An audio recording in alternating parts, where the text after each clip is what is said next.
Hey everyone, welcome back.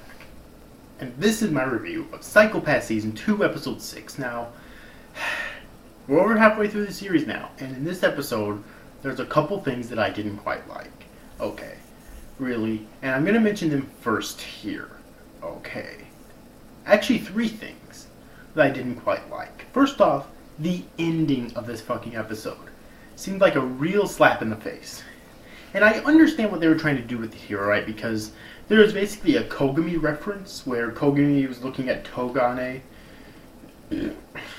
and basically seeing, Akane Tsunemori was looking at Kogame, or was looking at Togane, goddammit, and seeing Kogami in him and his actions, and she didn't want another Kogami to be created, so she basically stopped him from shooting Kamui, which he could have easily done with that regular, I think it was like a machine gun or something that he was holding there. So I get that, and obviously also they couldn't just like kill, it's only episode 6, so they obviously couldn't kill off the main villain of this season in episode 6. But still, in general, it just seemed like a real slap in the face, that he was right there, and she wasn't able to get any information out of him, okay?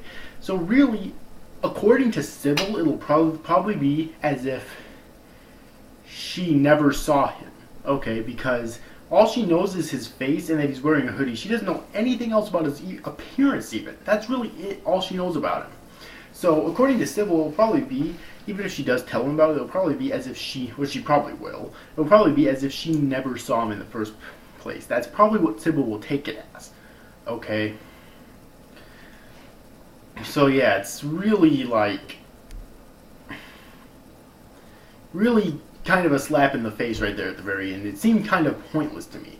Another thing I didn't like is that apparently the Dominators have bullet limits. Okay, this one I'm going to give a little bit more leeway to because I don't ever recall them mentioning this either way. Okay, that the Dominators have bullet limits. I don't remember them specifically mentioning that they do or they don't. Okay, so I'm not going to rip it apart too much, but what I will say is, what about all those fucking times in Season 1 where characters were running through the areas and constantly fucking shooting? Are you gonna tell me that they never reached the fucking bullet limits? But in here, somehow they did when they didn't shoot nearly as much. Are you really going to fucking tell me that? Bullshit. So yeah, it's not as big as before because I don't recall it being confirmed or unconfirmed, but still, though, it's kind of strange that they would bring that up now, okay? Like, really. Also, I want to talk about the robots that's used by Sybil really quickly in this. Okay, they're in this episode again, of course, and in the previous episode, I think it was one of the previous episodes, I'm not too sure if it was the last episode or not, but in one of the previous episodes of this season, it specifically stated that the robots cannot shoot other robots. I'll just call them sentries, because that's basically what they are. That the sentries cannot shoot other sentries. Okay? That was specifically stated. But in this episode, the sentries are shooting other sentries. Now, I suppose you could say, well, maybe Kamui hacked them or something and put them into his control. That would be perfectly fine if they would have stated that, but they didn't. So, as of now, that does not exist. And until it does, they do specifically state that, it doesn't exist. What's more, I don't recall them ever even referencing the fact that they shouldn't be able to in this episode while they were. Okay, so they weren't even like, and I'm pretty sure they had knowledge of it, but they weren't even like acknowledging it like verbally or anything. So it's kind of dumb. Okay. But other than that, I pretty much liked everything else in this episode. I thought that the fact that Kamui's collecting Dominators was kind of weird at first, but I think I've kind of clued into why that is, because this episode, like, throughout the course of Season 1, we've had a lot of flaws in the Sybil system shown up, alright? Obviously, that was really the main purpose of Season 1, is to show that, in theory, the Sybil system is amazing, but in practice, it's horribly fucking flawed. Okay? So, and so far in the season, we've just been reaffirming that. But this episode showed probably one of the biggest fatal flaws ever. And that's Kamui's collecting Dominators, and he's collecting the eyes of inspectors, who are able to use Dominators, obviously. And Enforcers, I assume, too, because they can also use Dominators, obviously. And he's scanning them so that he and other criminals can use the Dominators indiscriminately, without having to ask Sybil's permission first. Okay? I'm guessing to shoot anyone, regardless of their psychopaths. That's my theory, anyways. So, yeah, that has got to be the biggest flaw in the Sybil system I've ever fucking seen in Psycho-Pass, period. Oh, I know it sounds like I'm angry here, but I'm really not. I really like that it showed that, because it's yet another flaw in the Sybil system. I really love this part of the episode. It's probably my favorite part about the episode, okay? Because seriously, if the Sybil system has so many flaws, and it has a flaw like this, which is probably the biggest flaw yet, how in the fuck is it still around? I ask you.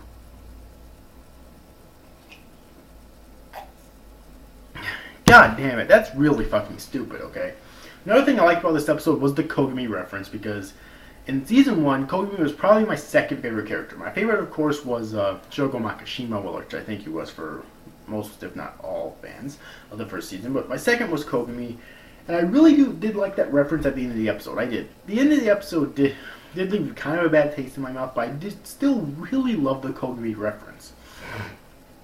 Which makes me wonder if Kogami will make another appearance in the series again. Now, me and a lot of other people watching this series right now have made theories in previous episodes basically stating that Togane is really Kogami. Okay? That is yet to be confirmed, obviously, but we've all been theorizing that. Whether that's true or not, who knows, but it would still be really awesome if Kogami would make a return again, because, like, he and Shogo Makishima, at least for me, are what made the first season, okay? Makishima's gone. He's dead, I'm pretty sure. I'm pretty sure when you get shot in the back of the head, you're going to fucking die. You're not coming back from that, okay? But Kogami's still alive, okay? If he was brought back into this season and he was given the same amount of respect that as a character that he was in the first season, oh my god, the quality would fucking skyrocket. I'm being dead fucking serious now, so if they want to skyrocket the quality and overall ratings of this series, that's how they do it. Okay? So, yeah. Another thing I want to mention, and me and a lot of other people have said this before, Mika, shut the fuck up. Seriously.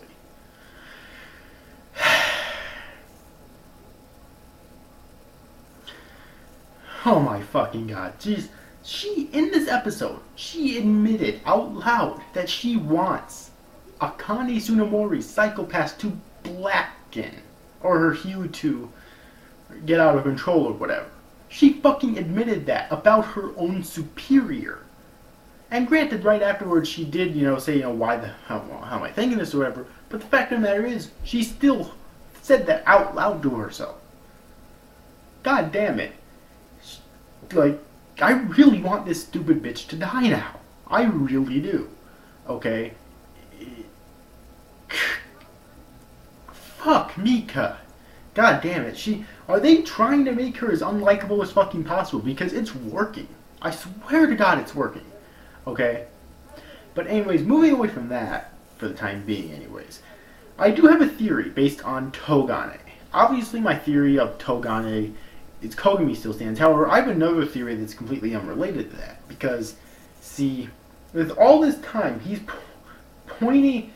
doing so many things you think get him arrested, such as pointing his Dominator at Akane, and trying to shoot down criminals without authorization before Akane stopped him, okay? You would think that, okay, maybe one time pointing it at her is okay, just so he can check her Psycho-Pass if he's unsure.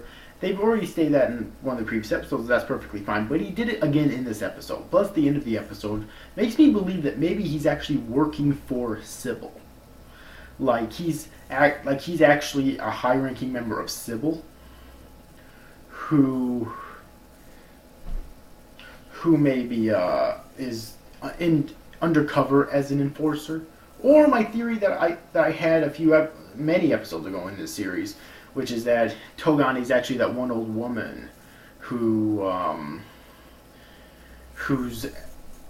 pretty much like at the head of Sybil, or at least pretty damn close. I don't remember what her name is, but that theory still stands too. But anyways, those are 3 theories I have on fucking Togane, because he is super fucking suspicious on all 3 grounds. That's pretty fucking impressive. All right. Also, something he said in this episode is that when this is the time that he pointed his Dominator at Akane for the second time in the series, and he basically said to himself, "Your Hughes is clear as the sky. That's why I want to see it blackened," or whatever. Togane actually said that to himself. If that doesn't get you suspicious of this goddamn character, then I don't know what will. Okay? Just saying. Extremely fucking suspicious. Alright?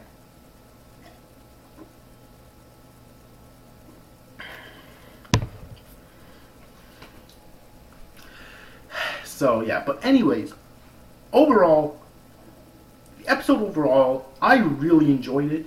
Granted, there were a few things in it that I didn't quite like too much. I mean, those few writing clubs in that I've mentioned before, like the ending, the whole sensory things, and the Dominators apparently having bullets.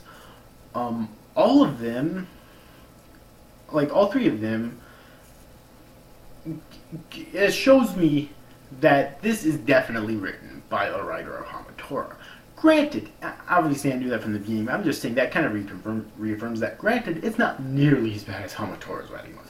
Hamatora's writing was absolute fucking garbage, except for like a few select episodes in season 2, and earlier on in season 1, of course. But god damn it, it's not nearly as bad as that. But it still tells me that it still reaffirms to me that it is written by that same person, and hopefully it doesn't keep going in that same direction. Okay, that's really all I'm going to say about that. Anyways, though, if you get to see this week's episode of Psycho-Pass 2, then I definitely recommend that you do. I can't wait to watch next week's episode, despite my complaint. This is probably my least favorite episode of season 2 so far, but I still thought it was really good, despite all my complaints, alright? And I can't wait for next week's episode. So anyways, overall, I hope you enjoyed this review, guys. These up to you guys. Thank you for watching. Bye-bye.